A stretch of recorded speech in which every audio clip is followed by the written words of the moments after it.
Gia. All right, so thank you everyone for attending today's training session on understanding renters insurance. We have Miss Gia Wilkerson from the Maryland Insurance Administration. She is their outreach staffer that has done very helpful presentations on this topic for us before. So thank you, Gia, for coming back and joining us. So I know many of you work directly with individuals who are leasing up units in the 811 or Weinberg Apartments programs. And one of the aspects of course, renting your own apartment is ensuring that you have the proper protections in place if your items in the apartment get damaged for whatever reason. This is something we drive home in tenant trainings with people, the importance of having a policy in place. And we have experienced in the program, unfortunately, for individuals who don't have a policy in place, they have had a lot of their items damaged and completely lost. So Gia is here to educate us about why it is important that individuals in our programs have this policy, and also how affordable it actually can be for a person even on a limited income. So Gia, I will let you take it away. Thank you. Good morning, everyone. Right, let me share my screen.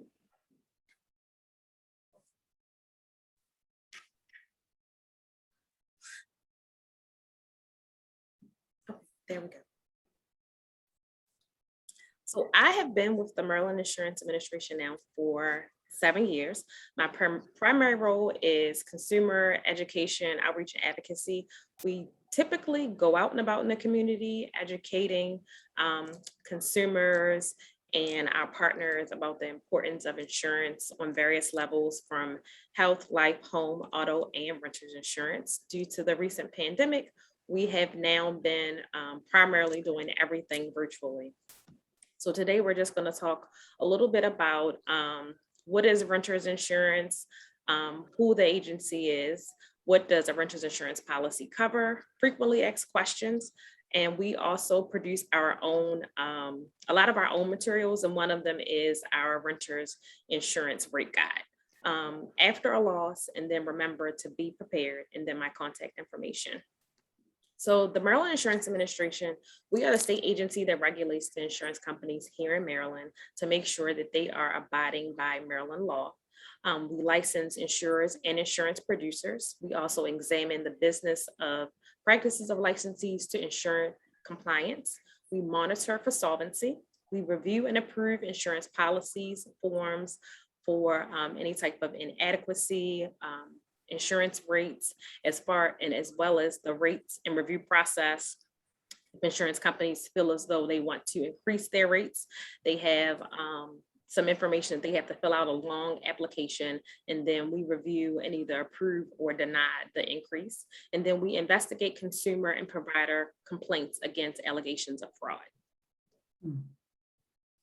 So if you feel that your insurer or your insurance company has treated you unfairly, please feel free to contact us and file a complaint.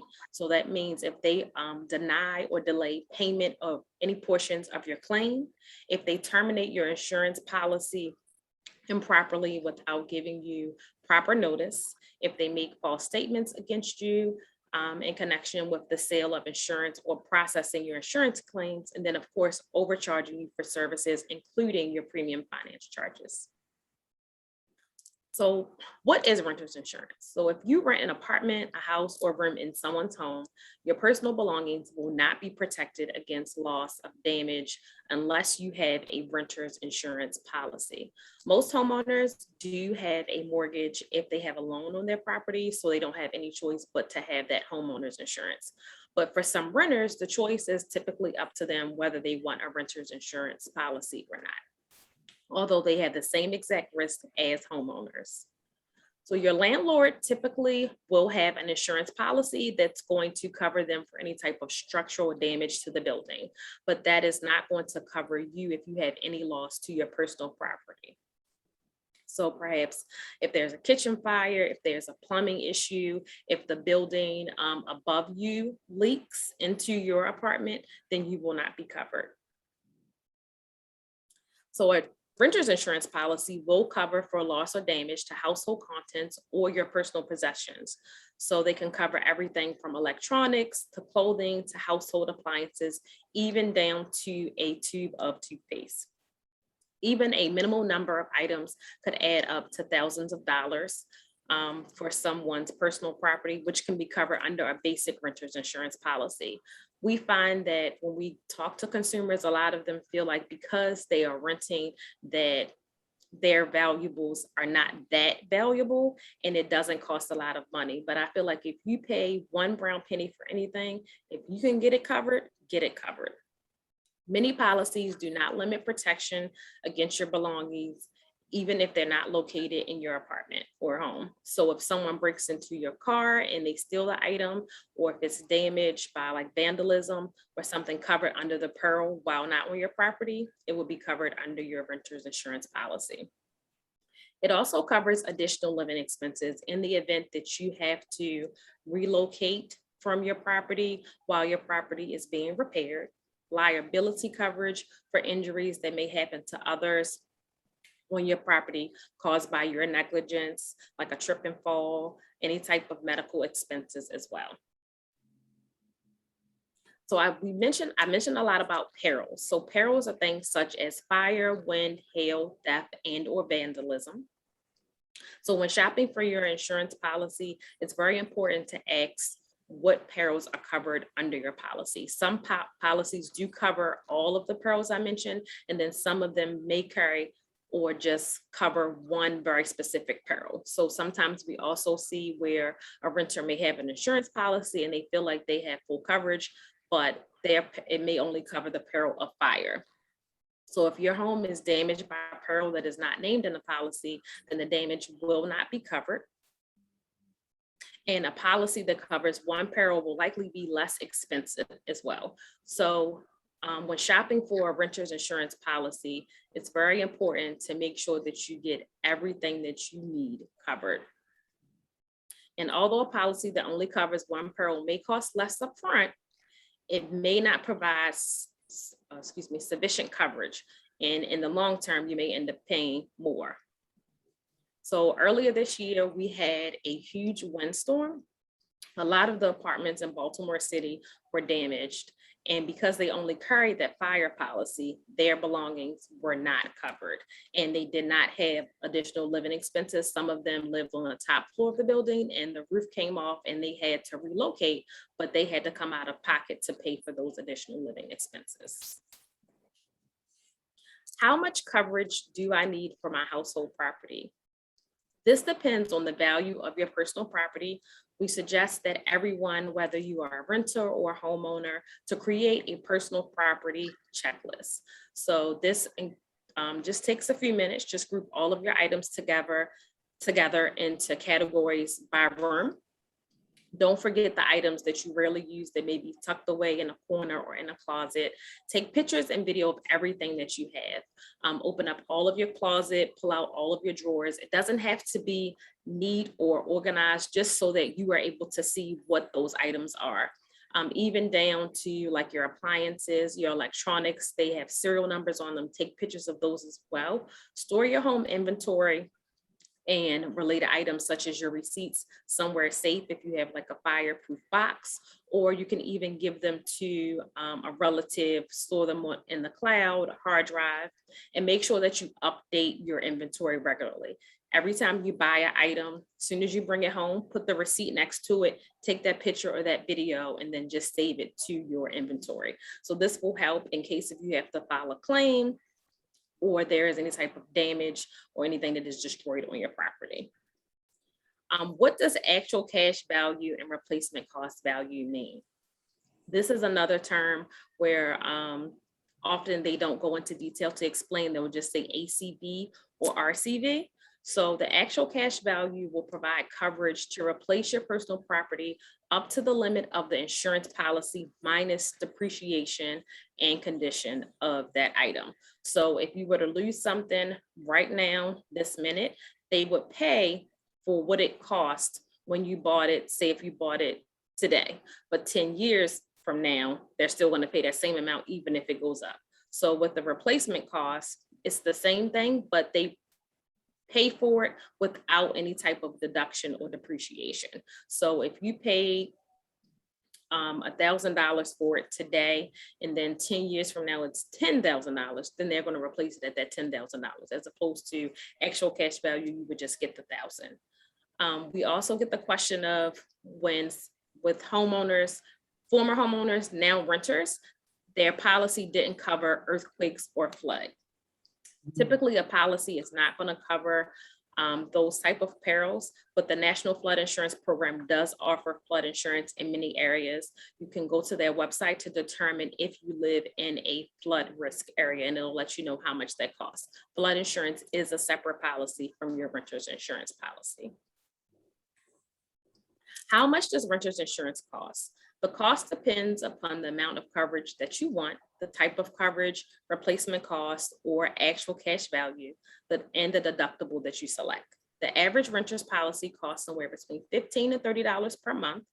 And it also depends if you drive, sometimes you can group the two together to also receive a discount.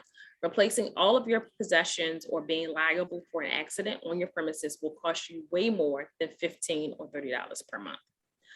Make sure that you ask your insurer if there are any type of discounts available. Often they will reduce your premiums if you have fire or burglar alarms, fire extinguishers, sprinkler systems, and deadbolts on your exterior doors. Some of them may even offer discounts if you have more than one policy with them, as I mentioned.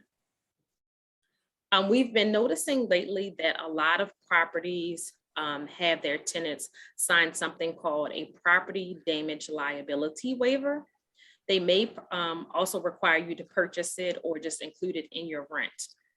It's important to understand that this is not renter's insurance, and this does not cover any of your belongings. It is only going to cover the damage to the building, and it applies to certain events such as fire, smoke, explosions, or leaking water. So the comparison rate guide that I mentioned that we have, it's a tool just to help you get an idea to help you get the most out of your insurance dollar. So the tips that we have for making sure that you get the most out of your insurance when you're shopping is to make sure that you provide the same exact information to each insurer or insurance producer when you're calling. Ask about discounts, ask about deductibles, and when those deductibles would apply. Ask about what is covered, what is excluded. In addition to the price, also consider the factors such as coverage limits and customer service.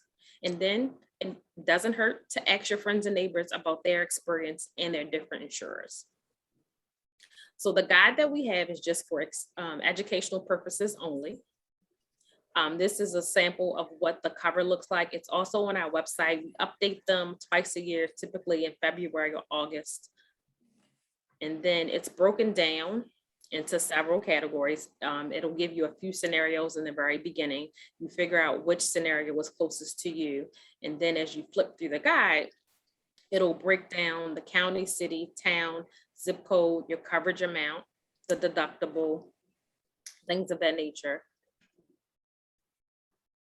And then this is a broader picture of what it looks like. So all of the insurance companies will be on the left, and then they're listed alphabetically. And this is an amount of how much you should be paying annually for your insurance policy. And then this is a closer snapshot. So when you call around, when we say to make sure that you give the same exact information or ask the same questions, this form is in the very beginning of our renter's insurance rate guide to help you take notes and to make sure that you are asking consistent questions.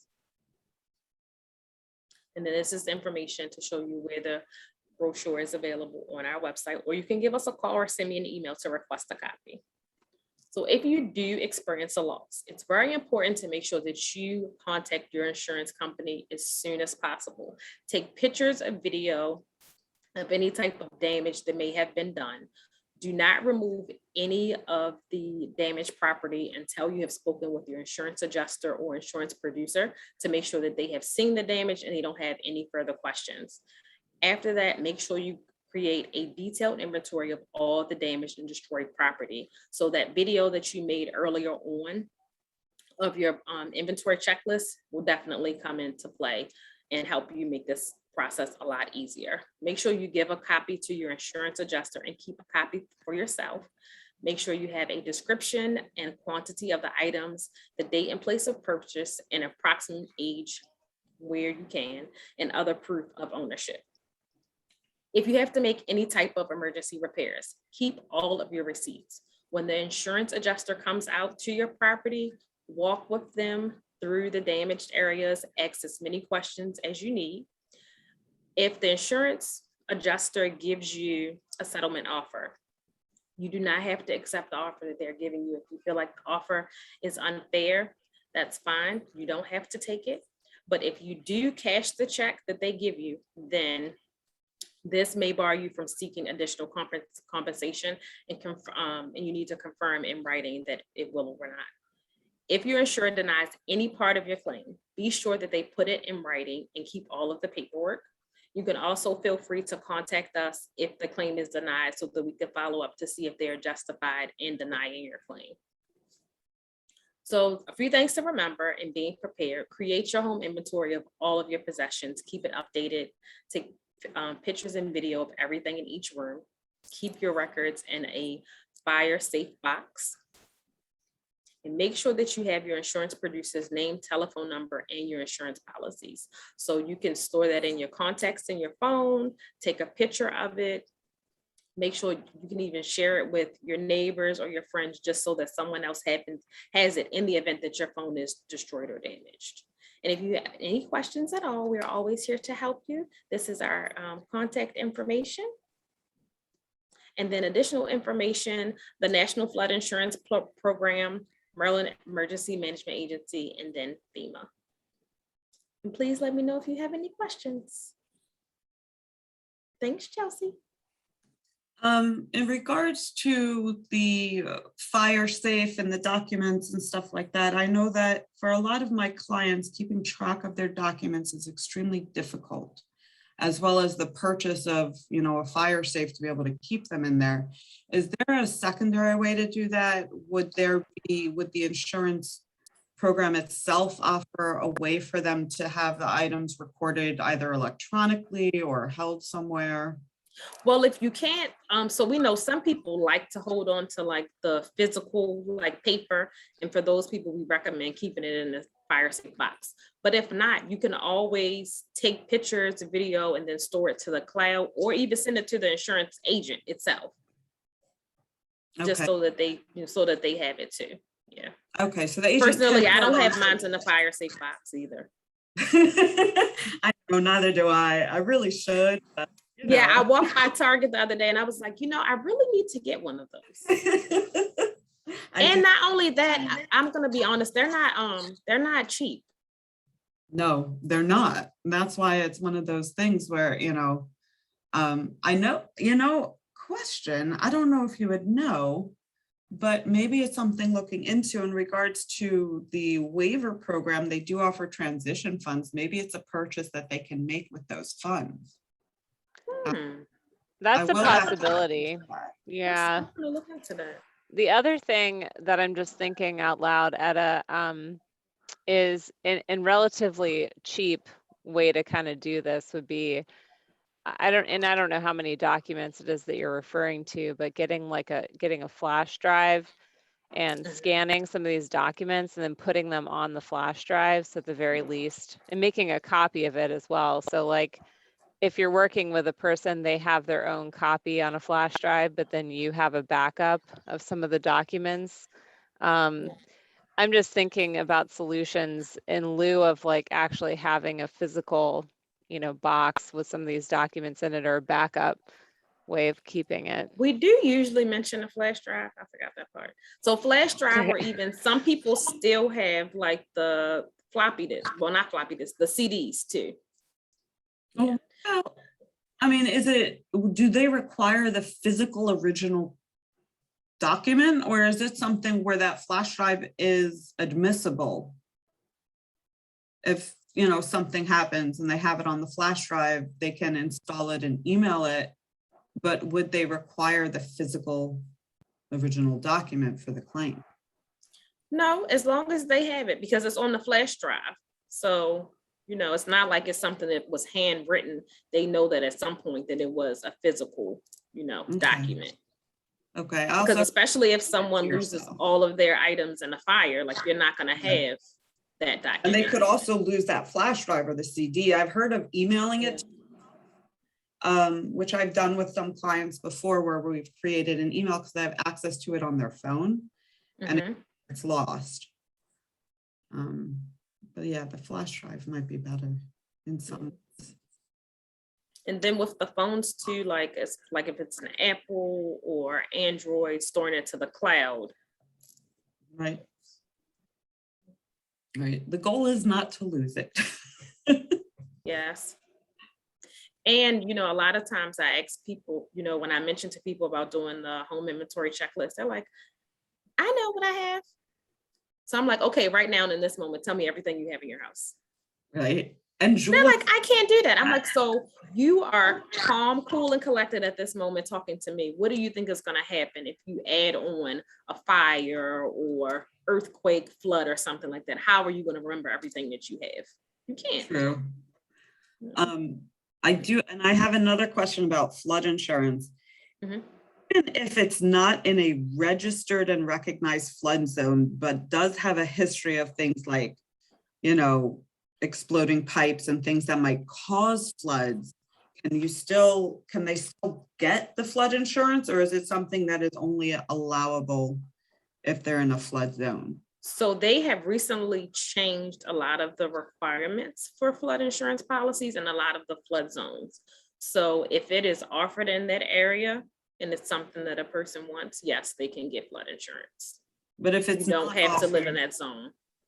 Okay, but if it's not offered in that area, is it something they can still request? Yes. Okay. Yep. Yep. Okay. But as far as I know, it's offered everywhere. I believe. Yeah. I think it's more of a matter of cost in some cases. It is, because those areas that experience a lot of flooding, it's more expensive. Are there programs that offer assistance in paying the renter's insurance? That I'm not, probably, I would hope so, but I haven't heard anything about them.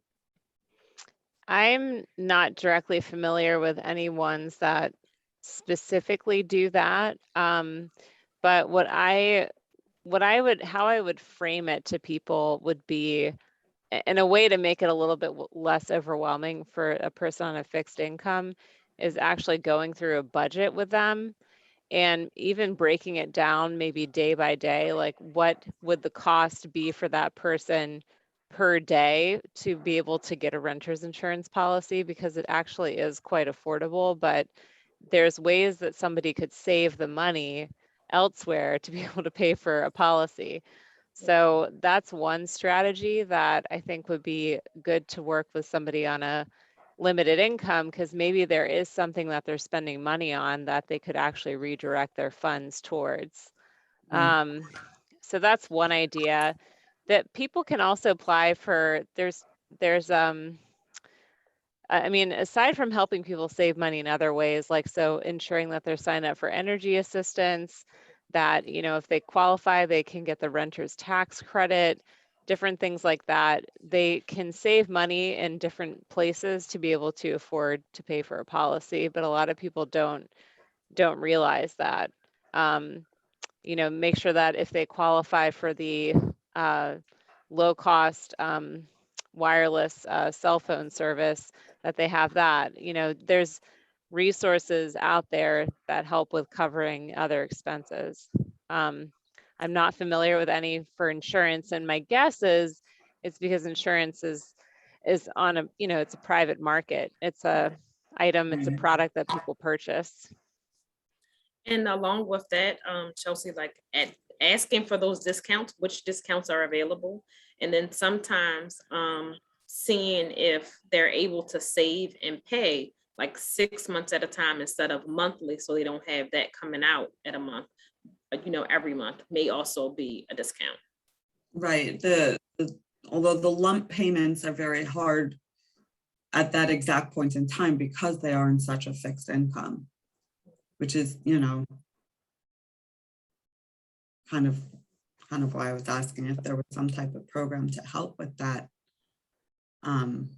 There is, I just want to throw this out there. There are organizations that assist people with financial coaching and counseling, which is another way for somebody to get help with, if they're living on a fixed income, assistance around making sure that they're managing their finances in a way that is sustainable. So I can send out resources on that.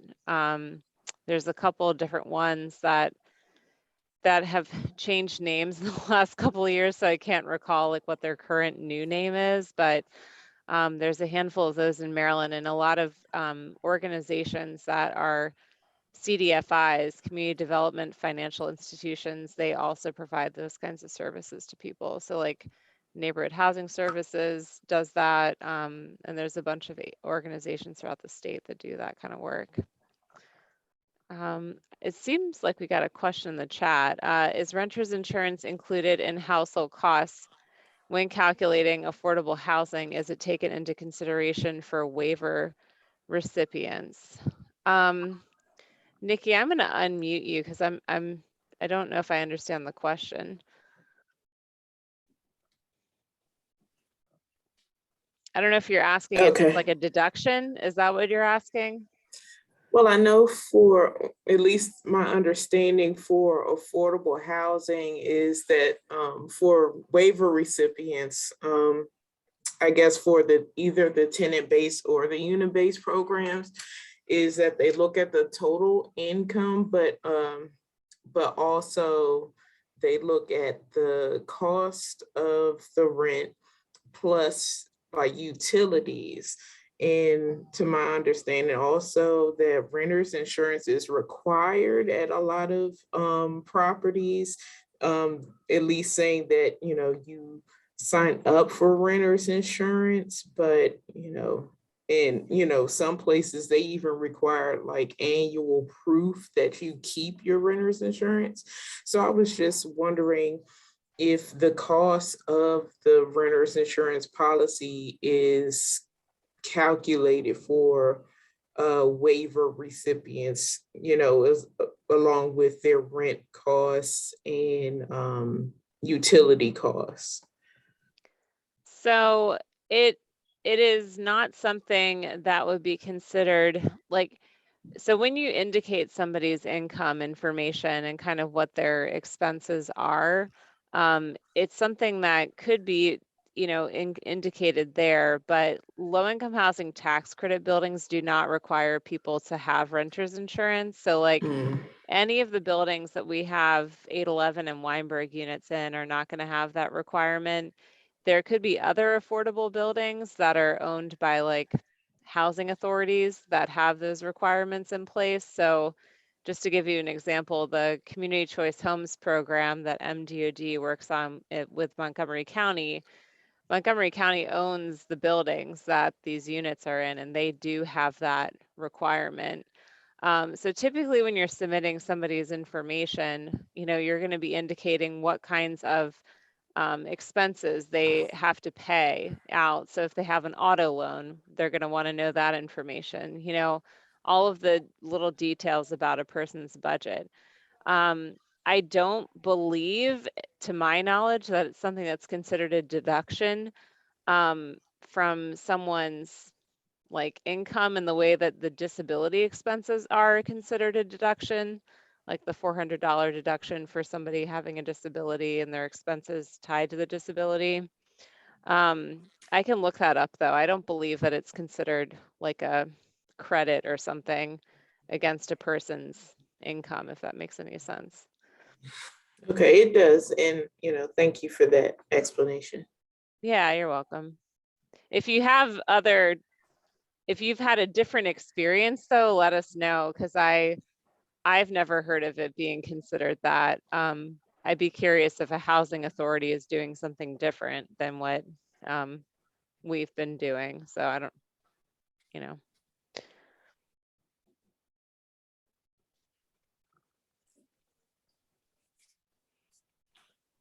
Does anybody else have any other questions? You had mentioned that the renter's insurance is private companies, not through the government programs. Yeah. Do they require background checks or credit checks or anything like that? Because a lot of our clients do not have good credit. No, Okay. no credit checks. Okay.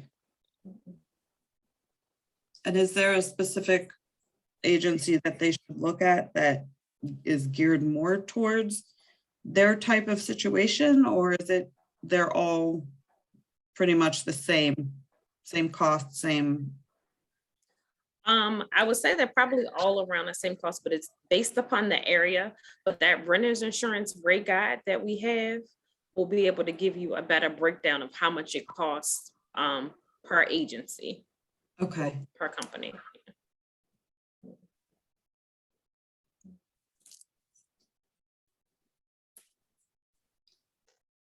Are there any other questions? Are you going to email us the PowerPoint and all of that? Yes. Yeah, we could do that. Yes, please. This way I can present it to the people who need it also. You know, information should be passed along, not hoarded. Yes. Yeah, and I record these sessions to be able to upload them to our YouTube page. So if you want to go back and look at this. You have a YouTube page? Is it accessible through everybody? Yeah, I have the Maryland Department of Disabilities has a YouTube page, and I record the trainings that we've done and I upload them to the YouTube page so you can take a look back at them. That's awesome. I did not know that. That's the next thing I'm gonna go look up. All right, great. We have a Yeah, YouTube page too. Gia has a YouTube page too. Yes, and we have videos. Nice. We have okay. we have this character now. Her name is or Bitmoji. Her name is Mia. And in most of the videos, I'm Mia. I'm the voice of Mia. Yes. So I'll try to include what I think I did one on renter's insurance too. So I'll try to include that, send it to Chelsea in the email. Yes, please. And any Okay. YouTube links that you have that would be helpful Okay.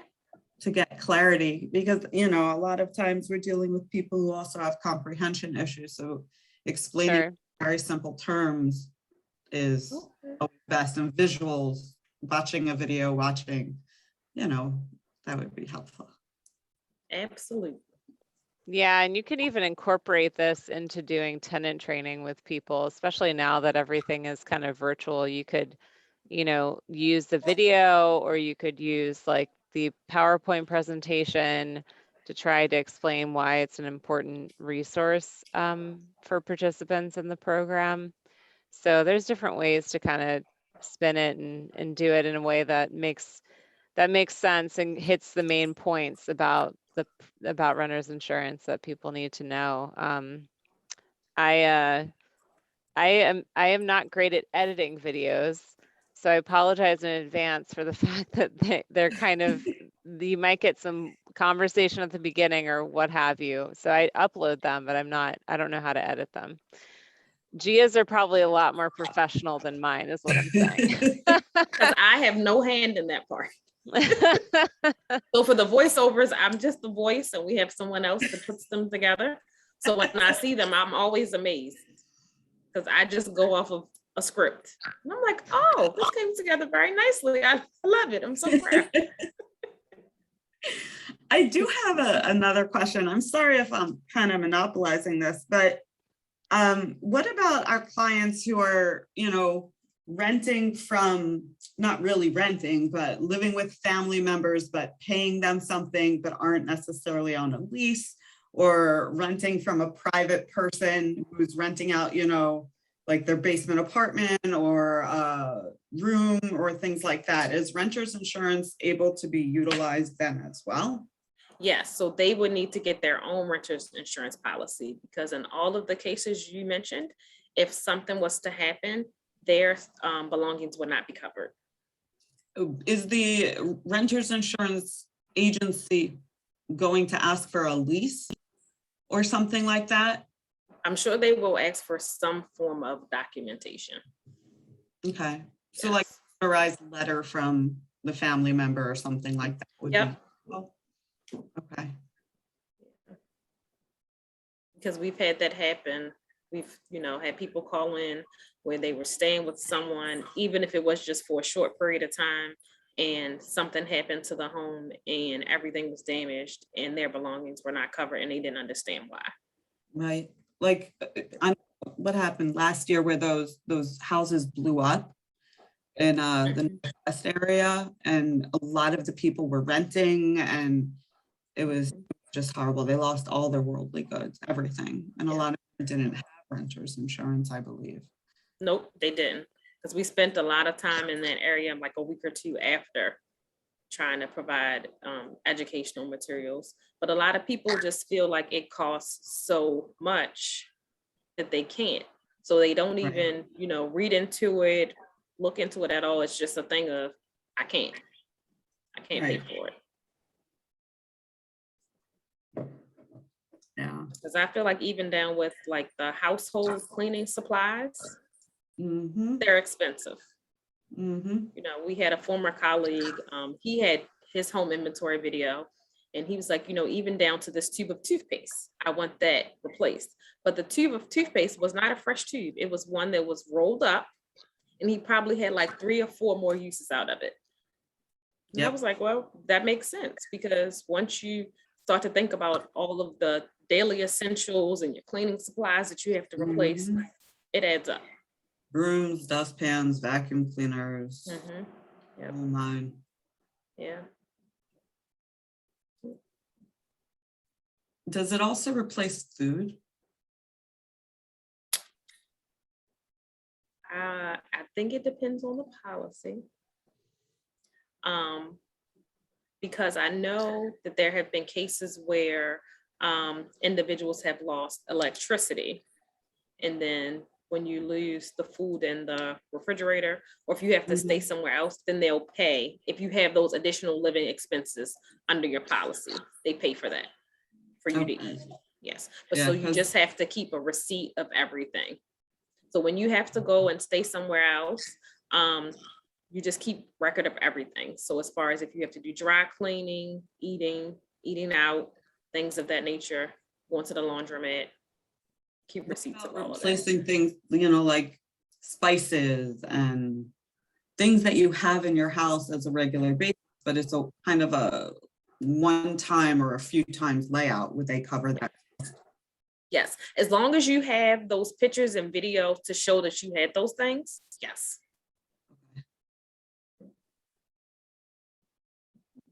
Just trying to cover all the questions they might ask. Oh, I understand.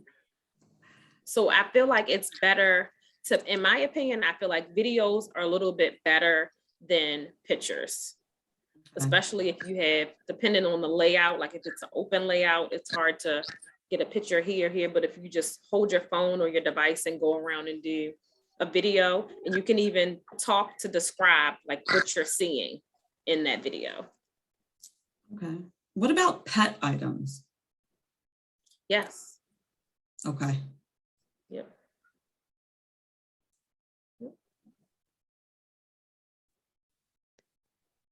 Okay. Does anyone have any other questions?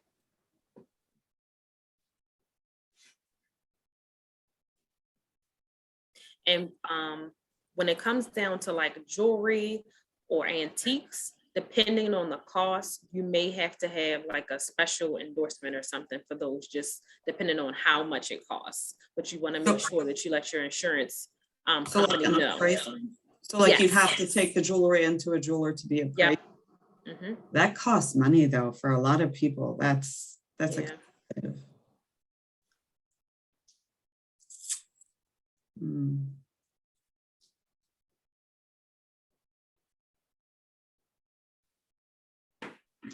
Anybody else?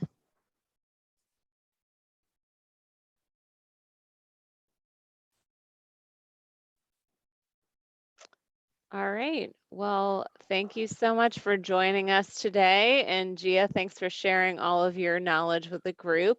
I will follow up with the attendees and send out the PowerPoint presentation and the link to the recording of this session.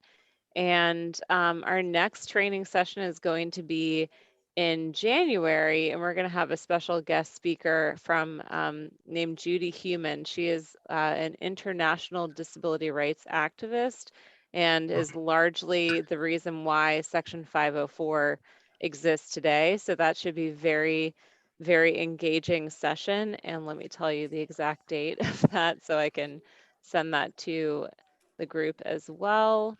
1 second, I'm gonna make sure that I have the right date. So it is going to be on, it will be on Tuesday, January 18th at 11.